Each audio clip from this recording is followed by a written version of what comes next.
Não é necessário ser uma pessoa muito observadora para perceber um comportamento muito comum nas pessoas.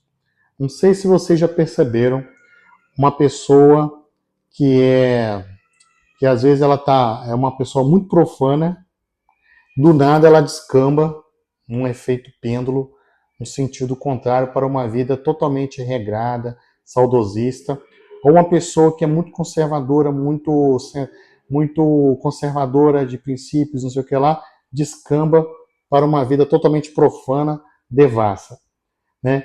E tem pessoas que fazem, né, que ficam nessa oscilação constante. Qualquer força, né, qualquer opinião, qualquer evento estressante, qualquer palavra que você fala com ela, a pessoa faz na mente dela esse efeito de pêndulo aqui.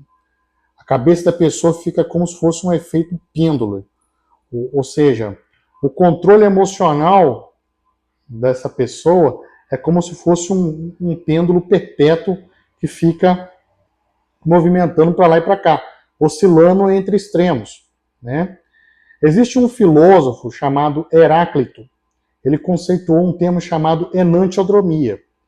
Ele usou esse efeito pêndulo para poder explicar essa questão que a pessoa, né, com toda a força numa direção, exerce uma força contrária equivalente no sentido oposto, né?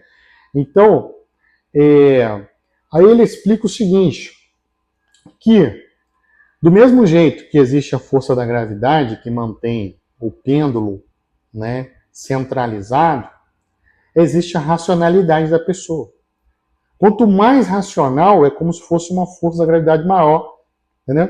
Ou seja, mesmo que a pessoa receba uma ofensa, mesmo que ela veja uma ideia muito conflitante, alguma coisa, entendeu?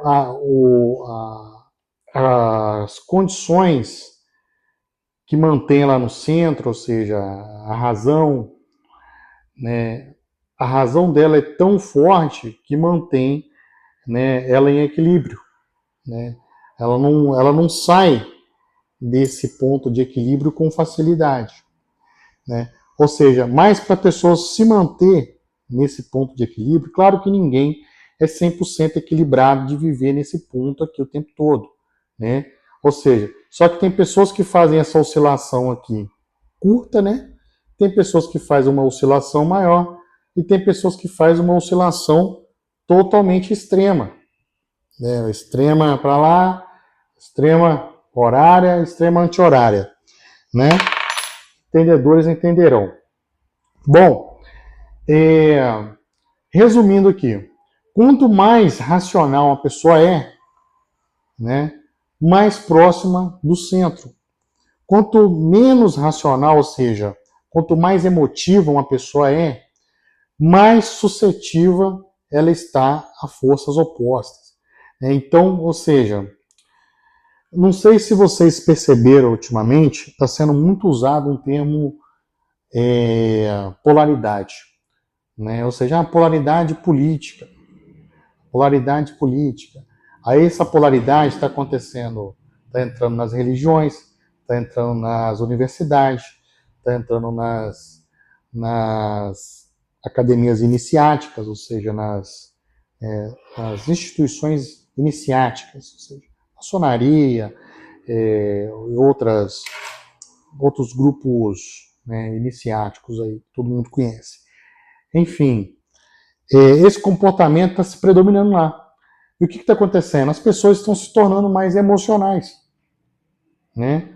Elas antigamente, né? Estou falando, estou sendo saudosista aqui. As pessoas que estão convivendo hoje, né, no século XXI, tanto as gerações, as últimas gerações, né? Porque concomitantemente várias gerações vivem no mesmo espaço de tempo, né? Você tem meu pai que está chegando aos 70 anos, você tem eu que está na casa dos 30, ao mesmo tempo eu convivo com pessoas que têm 6, 7 anos, né? Mas essas pessoas que estão vivendo nesse espaço de tempo, estão se acostumando com um mundo onde o predomínio das emoções. Só que as emoções, uma pessoa mais emocional, quanto mais emocional a pessoa é, mais longe do centro ela fica, mais longe da razão ela fica, né? Isso é muito ruim. Por quê?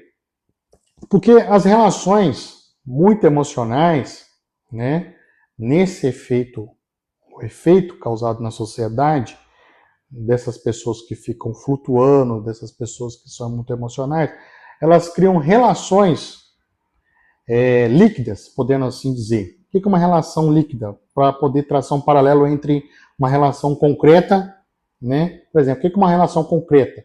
Uma relação que tem profundidade, uma relação de família, né? Uma relação de amizade concreta. Ou seja, as coisas hoje são muito instantâneas e superficiais, né? Ou seja, isso acontece também nas religiões, nas universidades, né? Ou seja, o aluno entra na universidade, ele tangencia o conhecimento.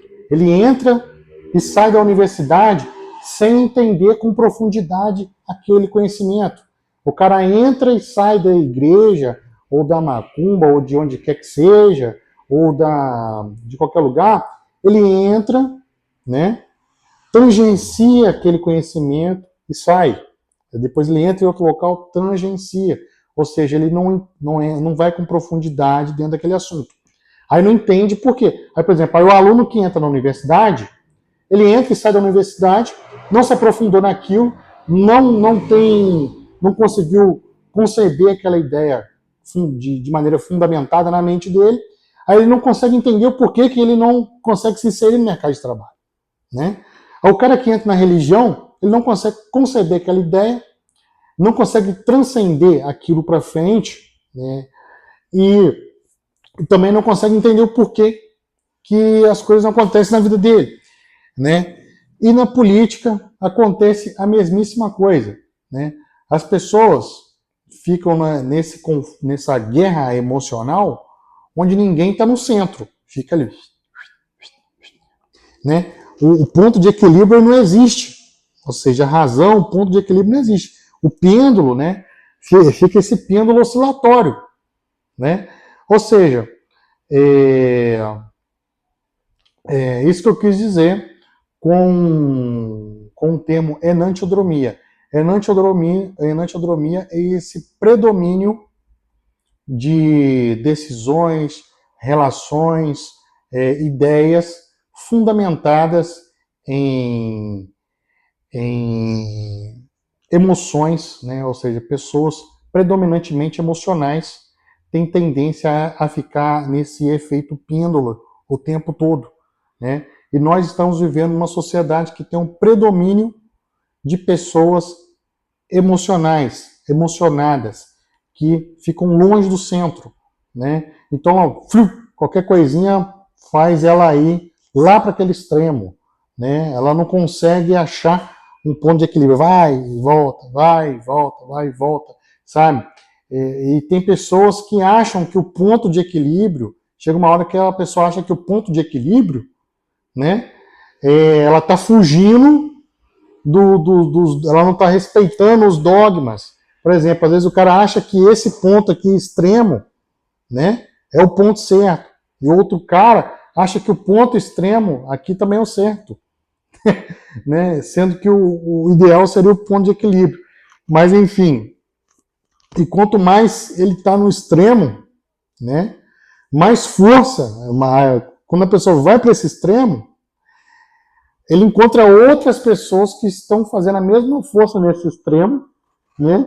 Então ele tende a se manter nesse extremo, né? Tanto de um lado quanto do outro. Enfim, o termo enantiodromia, né? Eu usei esse termo, enantiodromia, para poder explicar, né, o porquê existe essa polaridade política, essa polaridade, né, política, religiosa e por aí vai. Ou seja, predomínio de relações humanas formada por pessoas que têm um predomínio emocional, né? Não têm um predomínio de ações racionais pautadas na razão.